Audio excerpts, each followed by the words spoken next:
સો good evening વિદ્યાર્થી મિત્રો, welcome to the અધિકારી એકેડમી, એનું આ ઓનલાઈન પ્લેટફોર્મ. મિત્રો, તમે જાણો જ છો કે આપણે ડીવાયએસઓની જે મોક ટેસ્ટ લીધી છે એ મોક ટેસ્ટની અંદર એના સોલ્યુશનના ભાગરૂપે અત્યારે હું તમને કરાવું છું સોલ્યુશન સાયન્સ એન્ડ ટેકનોલોજી આ વિષયનું.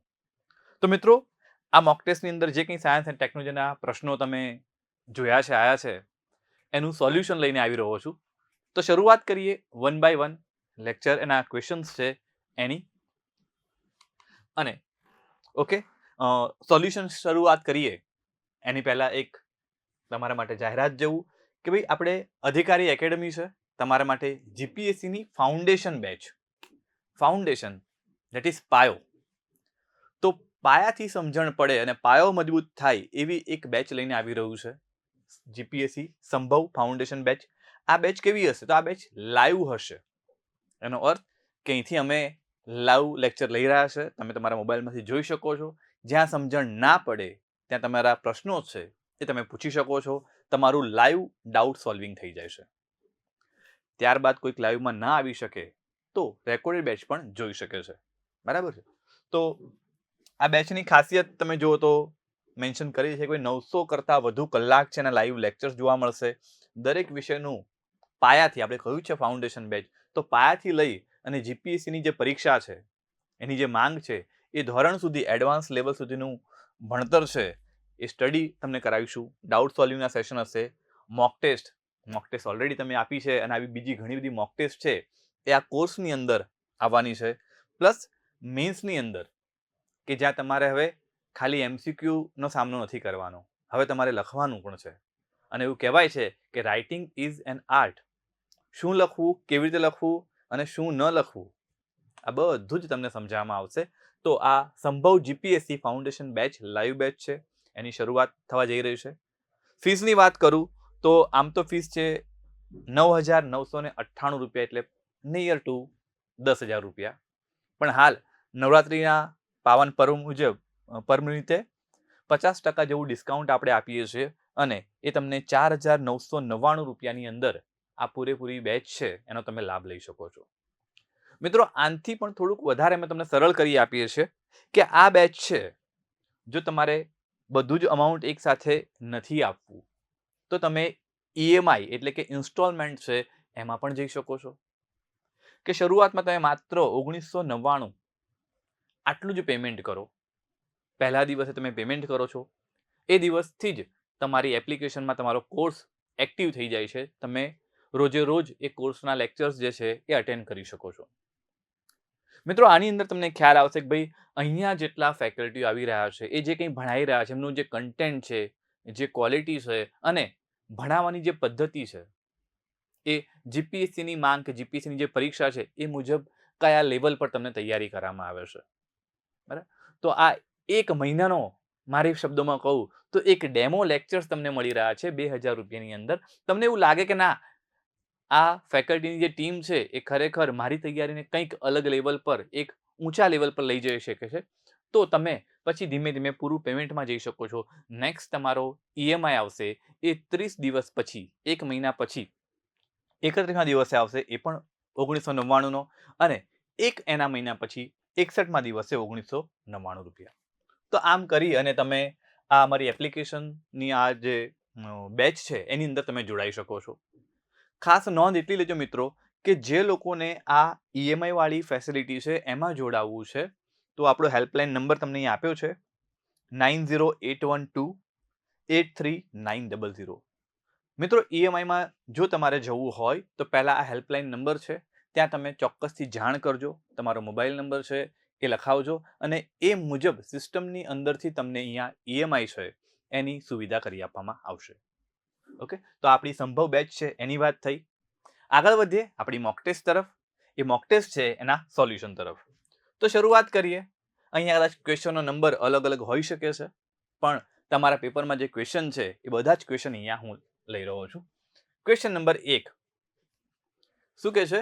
નીચેનામાંથી કઈ સૌર વેધશાળાની સ્થાપનાના 125 વર્ષ પૂર્ણ થતા ટપાલ વિભાગ દ્વારા સ્મારક ટપાલ ટિકિટ બહાર પાડવામાં આવી? તો ઓપ્શન છે તમારી પાસે ઉદયપુર, કોડાઈકેનાલ, લદ્દાખ અને નૈનીતાલ. આ ચારે ચાર ઓપ્શન પાછળ સૌર વેધશાળા એવું માની જ લેવાનું. તો ઉદયપુર સૌર વેધશાળા છે, કોડાઈ કેનાલ છે, લદ્દાખ છે કે નૈનીતાલ છે. સાચો આન્સર મિત્રો અહીંયા છે option number B, that is Kodaikanal. મિત્રો કોડાઈ કેનાલ છે એની સ્થાપના એને 125 વર્ષ પૂરા થયા છે. એ થઈ હતી 1899 કઈ જગ્યા આવેલી છે? તો રાજ્ય છે તમિલનાડુ. રાજ્ય તમિલનાડુ અને ત્યાં ખાસ વિસ્તાર યાદ રાખીશું પલાની હિલ્સ અથવા ટેકરીઓ. પલાની હિલ્સ અથવા તો જે ટેકરીઓ છે એ વિસ્તારની અંદર આની સ્થાપના કરવામાં આવી હતી 1899 એટલે કે અંગ્રેજોના સમયમાં થઈ હતી. અને એનો હેતુ શું હતો? એનો હેતુ હતો કે સૂર્યની જે કંઈ અસરો છે એ અસરો ભારતની વર્ષા ઋતુ છે, ભારતની વર્ષા ઋતુ પર કેવી અસરો કરે છે એનો અભ્યાસ કરવાનો હતો. બરાબર? તો તાજેતરમાં જ એને 125 વર્ષ પૂરા થયા અને એના સન્માનમાં પોસ્ટલ ડિપાર્ટમેન્ટ એટલે કે ટપાલ વિભાગ દ્વારા એક સ્મારક એની યાદગીરી રૂપે ટપાલ ટિકિટ છે એ પણ બહાર પાડવામાં આવી હતી. તો યાદ રાખીશું કોડાઈ કેનાલ. ઓકે, ચલો આગળ જોઈએ નેક્સ્ટ ક્વેશ્ચન તરફ.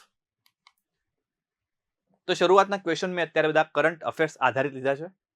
સેકન્ડ ક્વેશ્ચન છે મે 2025.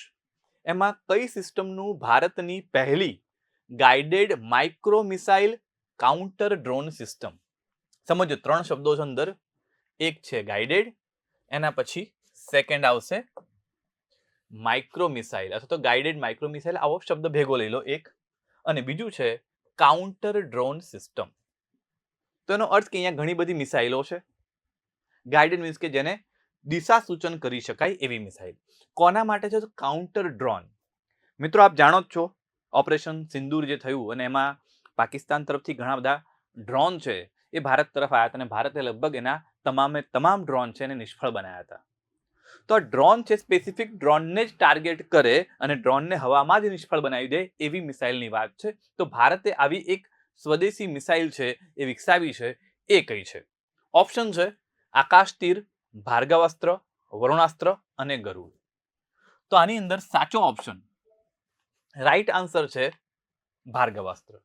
તો મિત્રો ભાર્ગવાસ્ત્ર છે એ એન્ટી ડ્રોન અથવા તો કાઉન્ટર ડ્રોન પ્રકારની મિસાઇલોનો સમૂહ કે સિસ્ટમ છે. હવે આની ખાસિયત એ છે કે એની રેન્જ કેટલી છે? તો ભાર્ગવાસ્ત્ર છે એની રેન્જ, કોઈ પણ દુશ્મનનું ડ્રોન આવી રહ્યું છે તેની ડિટેક્શન રેન્જ 6 કિલોમીટરની છે. ડિટેક્શન એટલે કે ઓળખી પાડવું, શોધી લેવું. તો એ 6 કિલોમીટર દૂરથી આવતું ડ્રોન છે એને ઓળખી શકે છે, શોધી શકે છે અને એને એંગેજ કરવું મીન્સ કે એને નિશાનો બનાવી અને નિષ્ફળ કરવું, એને તોડી પાડવું. તોડી પાડવાની જે એંગેજમેન્ટ રેન્જ છે એ છે 2.5 કિલોમીટર. તો 2.5 કિલોમીટર સુધીના વિસ્તારની અંદર એ ડ્રોનને તોડી પાડી શકે છે.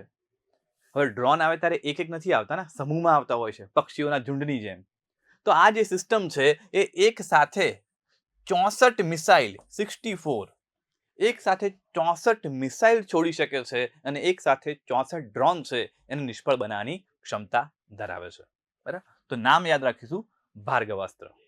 ચલો આગળ જઈએ next question. Question number 3. Chandrayaan 5 આ મિશન છે એક ભારત કયા દેશ સાથે સંયુક્ત રીતે કરવા જઈ રહ્યું છે? મિત્રો આપણે ચંદ્રયાન 1, 2 અને 3 કરી ચૂક્યા છીએ. ચંદ્રયાન 4 છે એની પણ જાહેરાત થઈ ચૂકી છે. આવનારા નજીકના ભવિષ્યમાં ચંદ્રયાન 4 છે એ ચંદ્ર પર જઈ અને સેમ્પલ લઈને પાછું આવશે. અત્યાર સુધી આપણે શું ચંદ્ર પર માત્ર ઉતરાણ કર્યું છે, ત્યાં લેન્ડિંગ કર્યું છે. હવે ત્યાંથી સેમ્પલ રિટર્ન મિશન આવશે, એ 4 નંબરનું છે. અને 5 નંબરનું જે મિશન છે એ પણ જાહેર થઈ ગયું છે અને એની અંદર આપણે આ જે ઓપ્શન છે એમાંથી સાચો આન્સર છે કે Japan. Japan is the right answer. Japan aerospace limited જે છે અથવા તો જેમ આપણી ઈસરો છે એવી રીતે જાપાનની અવકાશ સંસ્થા, જેને શોર્ટમાં જાક્સા કહે છે, JAXA. તો ઈસરો અને જાક્સાનું સંયુક્ત મિશન રહેશે, જે અંતર્ગત અહીંયા ફરીવાર લેન્ડર અને રોવર આ બંને ચંદ્ર પર મોકલવામાં આવશે. ચંદ્રયાન 5 છે એ મિશનને અન્ય નામ લુપેક્સ તરીકે પણ ઓળખવામાં આવે છે. ધેટ ઇઝ લુનાર એટલે કે ચંદ્ર, પોલર એક્સપેરિમેન્ટ. તો લ્યુપેક્સ એનું શોર્ટ ફોર્મ છે. હવે રહી વાત લેન્ડર, તો લેન્ડર છે એ ભારત વિકસાવશે અને એનું રોવર છે એ જાપાન વિકસાવવાનું છે. પ્લસ એનું પ્રક્ષેપણ એટલે કે રોકેટ છે એ પણ કોણ? એ પણ જાપાનથી જ પ્રક્ષેપિત કરવામાં આવશે. તો અહીંયા ઈસરો છે એનું PSLV કે GSLV રોકેટ એના દ્વારા પ્રક્ષેપિત કરતું નથી. ઓકે, તો આ થઈ ગયો તમારો સાયન્સ એન્ડ ટેકનો ચંદ્રયાન વાળો ક્વેશ્ચન. નેક્સ્ટ આગળ વધીએ. આના પછીનો પ્રશ્ન, જૂન 2025માં અગેન કરંટ અફેર્સ, પૂર્ણ થયેલ ટાઈગર ક્લો લશ્કરી કવાયતમાં ભારત સાથે કયો દેશ સામેલ હતો? મિત્રો જોવા જઈએ તો એક્સરસાઇઝ છે આ પ્રકારની લશ્કરી કવાયતો છે એ અવારનવાર થતી રહેતી હોય છે. હવે તમારે યાદ રાખવાનું છે એનું જે નામ છે એ નામ સાથે કયો દેશ જોડાયેલો છે. અહીંયા નામ છે ટાઈગર ક્લો. હવે કેવી રીતે યાદ રાખવું? સાચો આન્સર તમને કહી દઉં. સાચો આન્સર છે અમેરિકા. તો અહીંયા રાઈટ આન્સર અમેરિકા, કે અમેરિકા છે એની અને ભારતની લશ્કરી કવાયત છે. અમેરિકા સાથે અન્ય નામથી પણ કવાયત થાય છે, જેમ કે યુદ્ધ અભ્યાસ. આ ભારત અને અમેરિકાની આર્મી છે એની કવાયત છે. અહીંયા કેવી રીતે યાદ રાખવું? તો મિત્રો યાદ રાખો કે ભારત છે, ભારતનું રાષ્ટ્રીય પ્રાણી ટાઈગર. Yes, okay. અમેરિકા છે એનું રાષ્ટ્રીય પક્ષી ધેટ ઇઝ બાજ છે. અને બાજ પાસે એના હથિયાર શું છે? એના પંજા. બરાબર, પંજા ધેટ ઇઝ ક્લો. તો આવી રીતે યાદ રાખી શકાય ટાઈગર અને ક્લો. ક્લો અમેરિકા છે એનું રાષ્ટ્રીય પક્ષી, જે અમેરિકન બાજ કહીએ છીએ આપણે, એના ક્લો પરથી યાદ રાખીશું કે ટાઈગર ક્લો છે એ અમેરિકા સાથે થતી લશ્કરી કવાયત છે. ઓકે, ચલો. બાકી દરેક દેશ છે, રશિયા છે, ફ્રાન્સ છે, ઇઝરાયલ છે, આની સાથે પણ ભારતની કવાયત થતી હોય છે અલગ અલગ સમયે અને અલગ અલગ નામથી. તો આપણે પર્ટિક્યુલર નામ છે એની સાથે કયો દેશ જોડાયેલો છે એના પર ફોકસ કરીશું. ચલો નેક્સ્ટ ક્વેશ્ચન તરફ જઈએ. એના પછીનો ક્વેશ્ચન છે, નીચે ઓકે આન્સર આવી ગયો છે પહેલાથી. નીચે પૈકી કયા એન્ટી સબમરીન વોરફેર શેલો વોટર ક્રાફ્ટને ભારતીય નૌકાદળમાં સામેલ કરવામાં આવ્યું? રાઈટ આન્સર શું છે? તો રાઈટ આન્સર છે અહીંયા અર્નાલા. મિત્રો INS અર્નાલા શું છે? તો એ છે એક પ્રકારનું એન્ટી સબમરીન વોરફેર. ભાઈ સબમરીન છે એની સાથે લડાઈ કરવાની છે, એની સાથે યુદ્ધ કરવું છે. અને એ યુદ્ધ કરવા માટે જે સક્ષમ છે એ જહાજ કેવું છે? શેલો વોટર ક્રાફ્ટ કીધું એને, કે ભાઈ એ પાણીમાં ડીપમાં, અગેન એ સબમરીન નથી કે પાણીની અંદર જશે, બરાબર છે? તો શેલો વોટર ક્રાફ્ટ આ પ્રકારનું એક પ્રોજેક્ટ છે જેની અંદર ટોટલ આપણે 16 જહાજ બનાવવાના છે.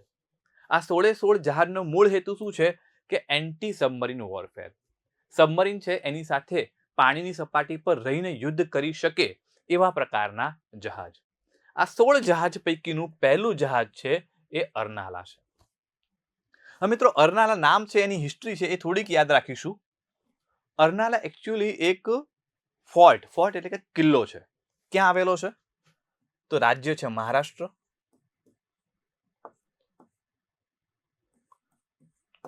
મહારાષ્ટ્ર એની અંદર મુંબઈની પાસે, મુંબઈથી થોડુંક ઉત્તર તરફ અર્નાલા નામે એક ગામ છે અને ત્યાં એક કિલ્લો આવેલો છે. એ કિલ્લાનું નામ જ છે અર્નાલા ફોર્ટ. બનાવનાર કોણ છે? તો આ કિલ્લો બનાવનાર જે બાદશાહ હતો એનું નામ હતું મોહમ્મદ બેગડો. તો મોહમ્મદ બેગડો, બરાબર છે, કે જેને આપણે ગુજરાતના ઇતિહાસમાં પણ જાણીએ છીએ. તો મોહમ્મદ બેગડો છે એણે જ આ અર્નાલા ગામ છે ત્યાં આ ફોર્ટ કે કિલ્લો બનાવ્યો હતો. સમયાંતરે પછી કિલ્લો મુઘલો દ્વારા, યુરોપિયન પ્રજા એટલે ખાસ કરીને બ્રિટિશરો છે, પેશવાઓ છે, મરાઠાઓ છે, એમના દ્વારા પણ જીતી લેવામાં આવ્યો છે અને એનો ઉપયોગ થાય છે. બરાબર, તો આ અર્નાલા ફોર્ટ છે એના નામ પરથી જ આ જહાજનું નામ છે અર્નાલા. અને 16 જહાજની અંદર આ પહેલું જહાજ છે. એનો અર્થ કે હજી બાકી બીજા 15 આવશે અને બાકીના જે 15 છે એમાંથી 3ના નામ તો અહીંયા આપેલા જ છે, અભય, અંજદીપ અને અક્ષય, જે હાલમાં અત્યારે નિર્માણ હેઠળ છે. ઓકે, ચલો તો યાદ રાખીશું, અર્નાલા ફોર્ટ પરથી નામ આવ્યું છે અર્નાલા. એનું મૂળ હેતુ શું છે? સબમરીન એન્ટી સબમરીન વોરફેર માટેનું. ચલો નેક્સ્ટ જઈએ. ભારત એનસીએક્સ આ શું છે? કોની સાથે સંબંધ ધરાવે છે? સાયબર સુરક્ષા, કુદરતી સંસાધન એની સુરક્ષા માટે છે, કાર્બન ઉત્સર્જનનો કોઈ સૂચકાંક એટલે કે ઇન્ડેક્સ છે, કે કોમ્યુનિકેશન સેટેલાઇટ છે એની સિસ્ટમ છે? મિત્રો અહીંયા હું આનો રાઈટ આન્સર આપતા પહેલા આનું એનસીએક્સ નું ફૂલ ફોર્મ કરીશ, તો લગભગ રાઈટ આન્સર આપવાની જરૂર રહેશે નહીં. એનસીએક્સ નું પૂરું નામ થાય છે national C for cyber security અને એક્સ એટલે કે એક્સરસાઇઝ. તો ભાઈ આ રાષ્ટ્રીય સાયબર સુરક્ષા માટેની એક કવાયત થઈ ગઈ, જેને આપણે ભારત એનસીએક્સ આવું નામ આપેલું છે. તો ઓબ્વિયસલી રાઈટ આન્સર કયો હશે? એ આવશે ઓપ્શન નંબર એ. તો સાયબર સુરક્ષા સાથે સંબંધ ધરાવે છે. આ દર વર્ષે થતી વાર્ષિક એક પ્રકારની કવાયત છે. નેક્સ્ટ જઈએ. જુલાઈ 2025માં ભારતીય નૌકાદળમાં સામેલ થનાર આઈએનએસ ઉદયગીરી વિશે સાચું વિધાન જણાવો. તો પહેલું વિધાન એવું કહે છે કે તે પ્રોજેક્ટ 17 હેઠળ નિર્માણ પામેલ છે. બીજું એવું કહે છે કે તે એક ડિસ્ટ્રોયર જહાજ છે. તો જોવા જઈએ તો ફેક્ચ્યુઅલ ડેટા કહી શકાશે આને કે પ્રોજેક્ટ 17A શું છે તમને ખબર હોવી જોઈએ. તો પ્રોજેક્ટ 17A હેઠળ કુલ 7 જહાજ બનાવવાનો પ્રોગ્રામ છે. હવે આ 7 જહાજનો પ્રકાર કેવો છે? તો 7 જહાજ છે એ પ્રકાર છે સ્ટીલ્થ ફ્રિગેટ. બે અલગ અલગ પ્રકારના જહાજ હોય છે, જેમ કે વિમાન વાહક જહાજ કહીએ, બીજું છે વિધ્વંસક એટલે કે અહીંયા શબ્દ વાપર્યો છે ડિસ્ટ્રોયર, તો એવા જહાજ આવે છે. એના પછી કોર્વેટ આવે છે, ફ્રિગેટ આવે છે, શેલો વોટર ક્રાફ્ટ આવે છે, કોસ્ટગાર્ડ શિપ આવે છે, સબમરીન આવે છે. તો આ બધા જ નેવલ શિપ, અલગ અલગ પ્રકારના નેવલ શિપ છે. એની અંદર ઉદયગીરી છે એ ફ્રિગેટ પ્રકારનું, સ્ટીલ્થ ફ્રિગેટ પ્રકારનું જહાજ છે. હવે જોવા જઈએ ઓપ્શનની અંદર, તો ઓપ્શન એ છે એ સાચો છે, જ્યારે ઓપ્શન બી એ ખોટો છે કે ભાઈ ડિસ્ટ્રોયર જહાજ નથી. તો ઓબ્વિયસલી તમારો રાઈટ આન્સર થઈ જશે પ્રોજેક્ટ 17A. તો એ ઓપ્શન છે એ અહીંયા સાચો છે. નેક્સ્ટ જઈએ. ચલો તાજેતરમાં કયા મિશન હેઠળ ગ્રુપ કેપ્ટન શ્રી શુભાંશુ શુક્લા નામથી આપણે પરિચિત છે કે તાજેતરમાં એ ઇન્ટરનેશનલ સ્પેસ સ્ટેશન છે એની મુલાકાત લઈને આવ્યા? પણ કયા પ્રોજેક્ટ હેઠળ એમને મોકલવામાં આવ્યા હતા? તો ગગનયાન પ્રોજેક્ટ છે, એપોલો છે, પુષ્પક છે કે એક્ઝિયોમ છે? તો રાઈટ આન્સર ઓપ્શન ડી એક્ઝિયોમ છે. ગગનયાન તો ભારતનું મિશન છે કે જેમાં માણસને લો અર્થ ઓર્બિટ એટલે કે અવકાશમાં મોકલવાનો છે, એટલે આ ઓપ્શન ખોટો. એપોલો છે એ તો અમેરિકાનું મિશન છે અને ચંદ્ર માટેનું મિશન છે, તો આ પણ ખોટો. પુષ્પક છે એ હાલમાં રિસર્ચ હેઠળ છે, નિર્માણ આધીન છે, એ ભારતનું રીયુઝેબલ લોન્ચ વેહિકલ છે. તો ઉપરના 3 ઓપ્શન ખોટા છે. એક્ઝિયોમ 4 is the right answer. Okay, તો અહીંયા આ ક્વેશ્ચન નો આન્સર એક્ઝિયોમ 4 છે. નેક્સ્ટ જઈએ. Question number 9. એપ્રિલ 2025માં કઈ ખાનગી કંપની દ્વારા, મિત્રો ખાનગી કંપનીની વાત છે, 6 મહિલાઓને અવકાશ યાત્રા કરવામાં આવી? આ જે 6 મહિલાઓ છે એ પણ કોઈ વૈજ્ઞાનિક કે રેગ્યુલર અવકાશ યાત્રીઓ નથી. એ પણ સામાન્ય મીન્સ કે થોડા વધારે રીચ મહિલાઓ છે, કોઈક સિંગર છે, કોઈક આની અંદર મોટા બિઝનેસમેન છે, એવી 6 મહિલાઓ છે એને અવકાશ યાત્રા, કોમર્શિયલી અવકાશ યાત્રા કરવામાં આવી, નોટ સાયન્ટિફિક. તો કયું મિશન હતું? Space x, blue origin. તો કઈ કંપની છે? સ્પેસ એક્સે કરાયું, બ્લુ ઓરિજિન, ટેસ્લા કે રોસકોસ્મોસ? મિત્રો રોસકોસ્મોસ છે એ રશિયાની, જેમ ઇન્ડિયાની ઇસરો છે એવી જે રશિયાની સંસ્થા છે. અહીંયા તમને ખાનગી કંપનીની વાત કરી છે તો ઓપ્શન નીકળી જશે. રહી સ્પેસ એક્સ, બ્લુ ઓરિજિન અને ટેસ્લા. ટેસ્લા અગેન એ સ્પેસ સાથે જોડાયેલી નથી. નો ડાઉટ સ્પેસ એક્સ અને ટેસ્લા બંનેનો માલિક એક જ છે, એલન મસ્ક. પણ ટેસ્લા છે એ ઇલેક્ટ્રિક કાર બનાવે છે, તો નીચેના બંને ઓપ્શન નીકળી જાય છે. રાઈટ આન્સર શું છે? તો right answer is blue origin. મોટાભાગના લોકોએ સ્પેસ એક્સ ટીક કર્યું હશે, પણ બ્લુ ઓરિજિન છે એ એમેઝોન કંપની છે, બરાબર, જેમાંથી તમે ઘણીવાર ઓનલાઈન કંઈક ને કંઈક મંગાવતા હોય છે, એના માલિક જેફ બેઝોસ. તો જેફ બેઝોસ છે એની કંપની છે અને એની કંપનીના એના જ ન્યૂ શેફર્ડ રોકેટ છે, એ રોકેટ મારફતે આ 6 મહિલાઓને અવકાશ યાત્રા કરવામાં આવી હતી. તો આવું વિશ્વમાં સૌ પ્રથમ વખત થયું છે, એટલા માટે આ ઘટના પણ અગત્યની થઈ જાય છે કે ભાઈ કોઈ અવકાશ યાત્રી એ વૈજ્ઞાનિક નથી કે રેગ્યુલર અવકાશ યાત્રા કરનાર પણ નથી, તો એવા સામાન્ય વ્યક્તિ છે એ પ્રાઇવેટ રીતે કોમર્શિયલી અવકાશ યાત્રા થઈ હોય એવી આ પહેલી ઘટના બની. ઓકે, ચલો આગળ જઈએ નેક્સ્ટ ક્વેશ્ચન તરફ. આના પછીનો ક્વેશ્ચન છે ક્વેશ્ચન નંબર 10. શું કહે છે? એપ્રિલ 2025માં મોકલાયેલા અને પૃથ્વીના ધ્રુવો પરથી પૃથ્વીની પરિક્રમા કરનારા વિશ્વના પ્રથમ મિશનનું નામ શું છે? તો ભાઈ વર્લ્ડનું પ્રથમ મિશન છે કે પૃથ્વીની પરિક્રમા તો કરી છે, લોકોએ પણ કેવી રીતે કરી છે? એ વિષુવૃતને ફરતે ફરતે, હવે ધ્રુવોને ફરતે, એટલે કે ધ્રુવીય કક્ષામાં પરિક્રમા થઈ હોય એવું આ પહેલું મિશન છે. આ મિશનનું નામ શું છે? તો રાઈટ આન્સર છે અહીંયા ફ્રેમ 2. Actually FRAM2. ફ્રેમ 2 એ અગેન ખાનગી સંસ્થા સ્પેસ એક્સ એનું મિશન હતું. તો કોઈ દેશ એની સંસ્થા દ્વારા નહીં, પણ ખાનગી સંસ્થા, ખાનગી કંપની છે સ્પેસ એક્સ, એનું મિશન હતું કે એમાં પહેલી વખત પૃથ્વીના ધ્રુવો ફરતે છે એ પૃથ્વીની પ્રદક્ષિણા કરવામાં આવી. તો space x is the right answer અને સ્પેસ એક્સનું આ મિશન હતું, મિશનનું નામ હતું ફ્રેમ 2. એપોલો અગેન જાણીએ છીએ કે એ અલગ વસ્તુ છે. આર્ટેમિસ 2 છે એ નાસાનું મિશન છે ચંદ્ર માટેનું, અને ફાલ્કન 9 છે એ તો એક રોકેટનું નામ છે, ન કે કોઈ પ્રોગ્રામ. ઓકે, ચલો તો અહીંયા લગભગ કરંટ અફેર્સ છે એના ક્વેશ્ચન્સ પૂરા થાય છે. હવે થોડાક સ્ટેટિક ક્વેશ્ચન છે એ પણ આપણે જોઈ લઈએ. ચલો આના પછી આગળ વધીએ નેક્સ્ટ ક્વેશ્ચન તરફ. ઓકે, તો આગળ માહિતી આપી એવી રીતે કે સંભવ જીપીએસસી એની ફાઉન્ડેશન બેચ છે એ લઈને આવી રહ્યા છે. દરેક વિષય છે એની ઉપર, દરેક વિષય છે એનું પાયાથી લઈ અને એડવાન્સ લેવલની જે ટીચિંગ છે એ કરાવીશું. ફીસની વાત પણ કરી કે ભાઈ એ 4,999, જો તમે બધી જ ફી એક સાથે ભરો છો તો 50% ડિસ્કાઉન્ટ સાથે માત્ર 5,000માં તમને મળી રહ્યો છે. અને કોઈને ઈએમઆઈ સિસ્ટમમાં જવું છે તો દર મહિને 2,000 રૂપિયા 1,999 આટલી પેમેન્ટ કરી અને આ કોર્સનો લાભ લઈ શકે છે. પણ ખાસ યાદ રાખજો કે તમારે ઇન્સ્ટોલમેન્ટમાં જવું છે તો અમારો આ હેલ્પલાઇન નંબર છે ત્યાં ખાસ એકવાર જાણ કરજો. ચલો આગળ વધીએ આપણા ક્વેશ્ચન્સ તરફ. આના પછીનો ક્વેશ્ચન, નીચેનામાંથી કયું ફાઇટર વિમાન રશિયાએ બનાવ્યું છે? ચલો તો રાફેલ, જેગુઆર F-16 અને MiG-21. મિત્રો જ્યાં જ્યાં શબ્દ આવે મિગ, MIG, મિગ, એ બધું જ રશિયાનું છે. અહીંયા MiG-21 છે, તો MiG-21, MiG-26 છે, MiG-30 છે, આ જેટલા પણ મિગ છે બરાબર છે એ બધા જ મિગ રશિયાના છે. તો right answer is option D.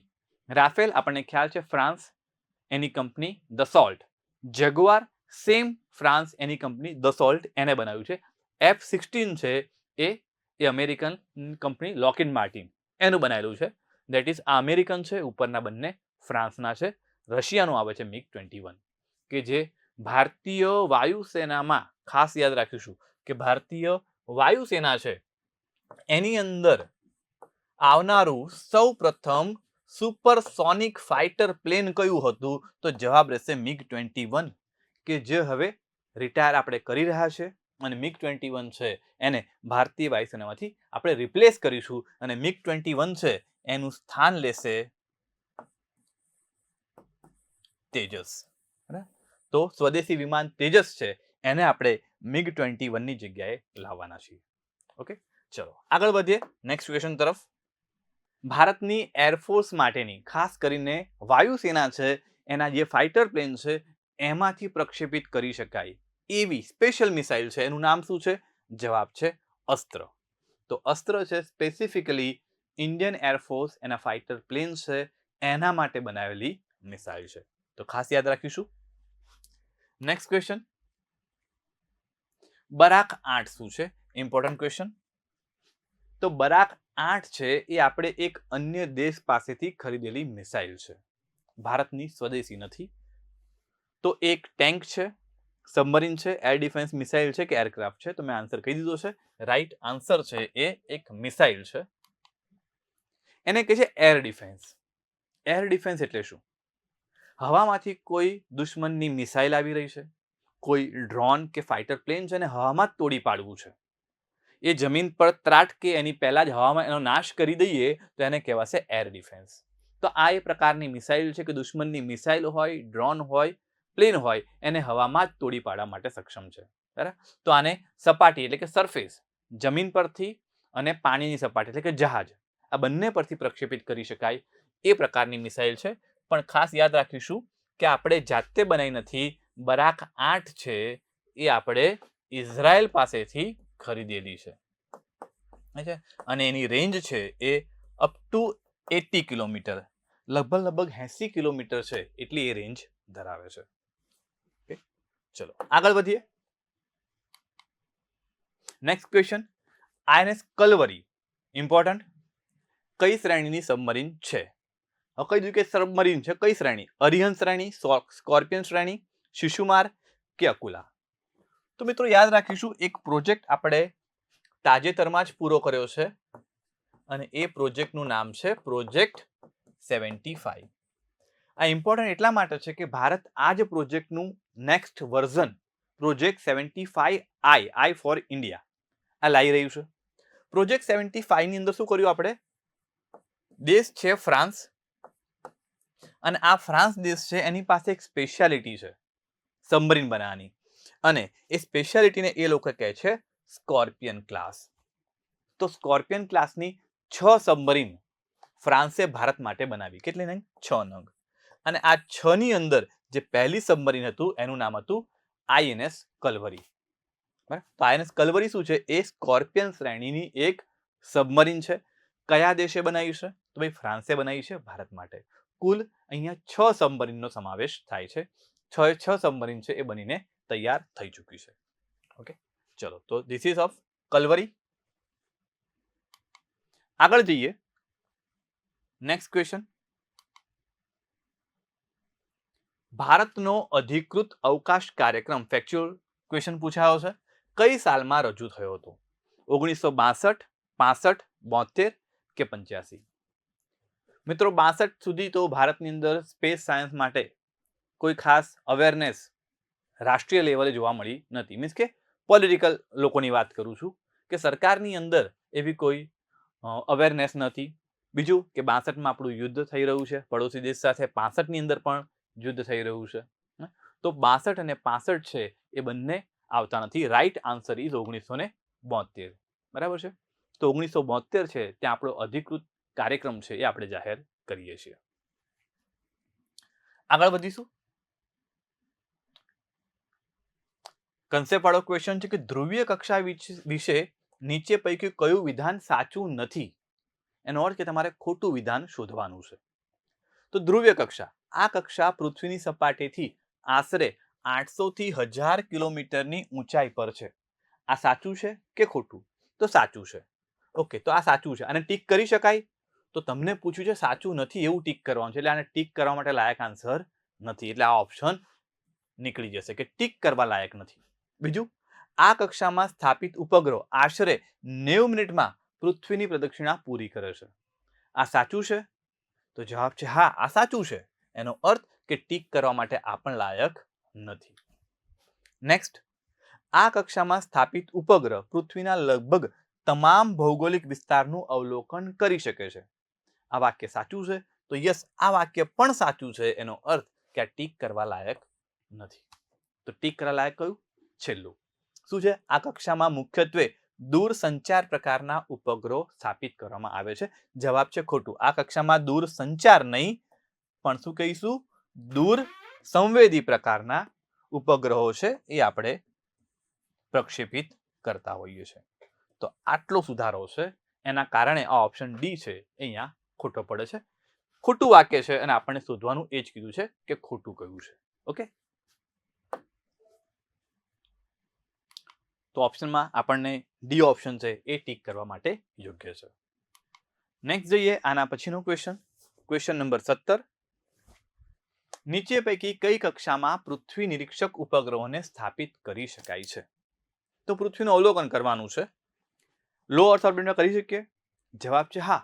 નીચલી ભૂકક્ષા છે ત્યાં આપણે દૂર સંવેદી એટલે કે પૃથ્વી નિરીક્ષક પ્રકારના ઉપગ્રહ મૂકી શકીએ છીએ. બીજું, ધ્રુવીય કક્ષા. તો હમણાં જ વાત કરી આની પાછળના ક્વેશ્ચનમાં ધ્રુવીય કક્ષા છે ત્યાં પૃથ્વી નિરીક્ષક એટલે કે દૂર સંવેદી ઉપગ્રહ મૂકી શકાય છે. આ જવાબ ઓપ્શન એ છે એ પણ સાચો છે અને બી પણ સાચો છે. તો બે જગ્યાએ તો ટીક નહીં કરી શકીએ. તો જો ઓપ્શન નંબર 4 શું છે? તમામ. તો યસ, આ રાઈટ આન્સર થઈ ગયો તમામ. એનો અર્થ કે ભૂ સિન્ક્રોનસ કક્ષા છે ત્યાં પણ આપણે આ ઉપગ્રહ મૂકી શકીશું. તો ખાસ યાદ રાખીશું, પૃથ્વી નિરીક્ષક પ્રકારના ઉપગ્રહો તમામે તમામ કક્ષામાં આપણે મૂકી શકીએ છીએ જેવી જેની જરૂરિયાત. ઓકે, ચલો આગળ વધીશું. Next question, question number 18. ASLV rocket વિશે ખોટું વિધાન જણાવો. તો આપણને સાચું નહીં ખોટું પૂછ્યું છે. તે લો અર્થ ઓર્બિટ સુધી જવા સક્ષમ છે. મિત્રો, ASLV નું પૂરું નામ થાય છે ઓગમેન્ટેડ સેટેલાઇટ લોન્ચ વેહિકલ, જે આપણા શરૂઆતના પ્રાથમિક કક્ષાના અને એક્સપેરિમેન્ટલ રોકેટ હતા. તો નીચેની કક્ષામાં જશે. તો યસ, આ વિધાન સાચું છે. તમને શું પૂછ્યું? ખોટું. બીજું, તેની પેલોડ ક્ષમતા 40 કિલોગ્રામ છે. તો ના, આ ખોટું છે. એની પેલોડ ક્ષમતા કેટલી હતી? તો 100 કિલોગ્રામ હતી. તો અહીંયા ટીક કરવા માટે યોગ્ય આન્સર મળશે, ધેટ ઇઝ ઓપ્શન બી. તો ઓપ્શન બી છે એ તમારો સાચો આન્સર છે. નેક્સ્ટ, PSLV રોકેટ છે એની વાત છે.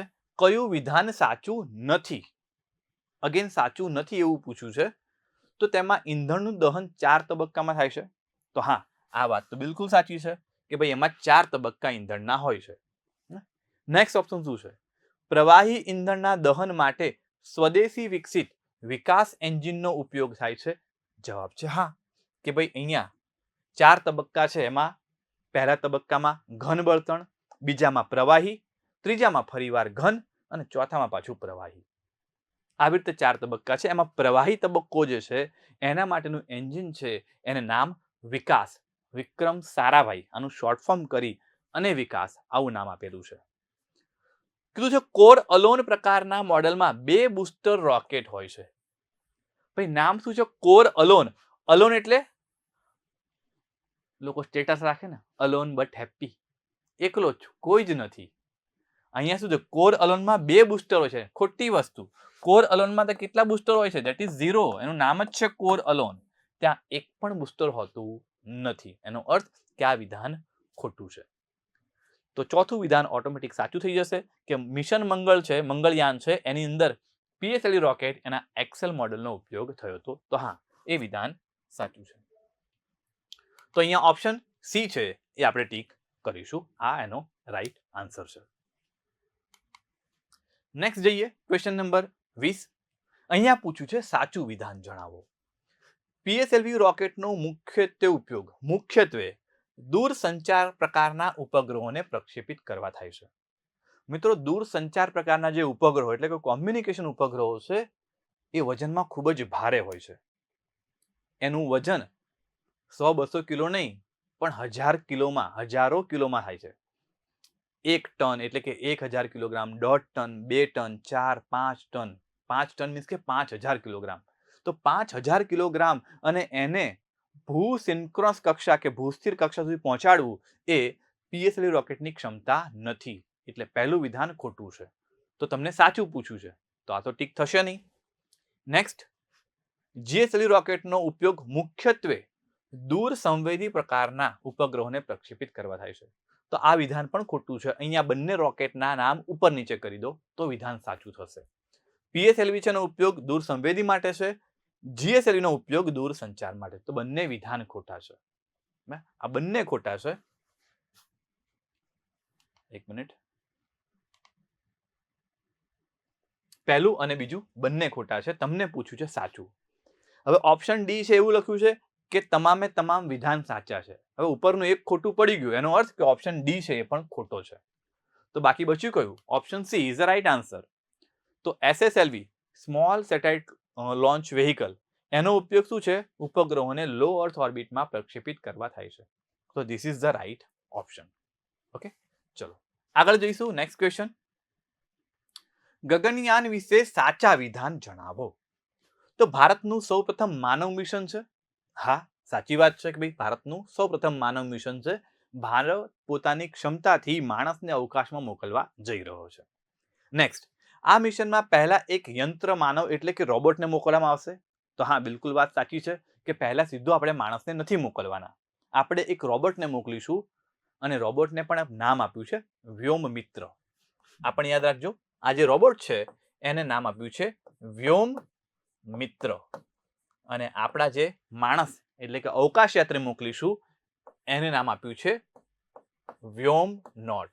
તો ભારત એના અવકાશ યાત્રીઓ છે એને વ્યોમ નોટ આ નામથી સંબોધે છે. તો અહીંયા તો બે વિધાન સાચા થઈ ગયા.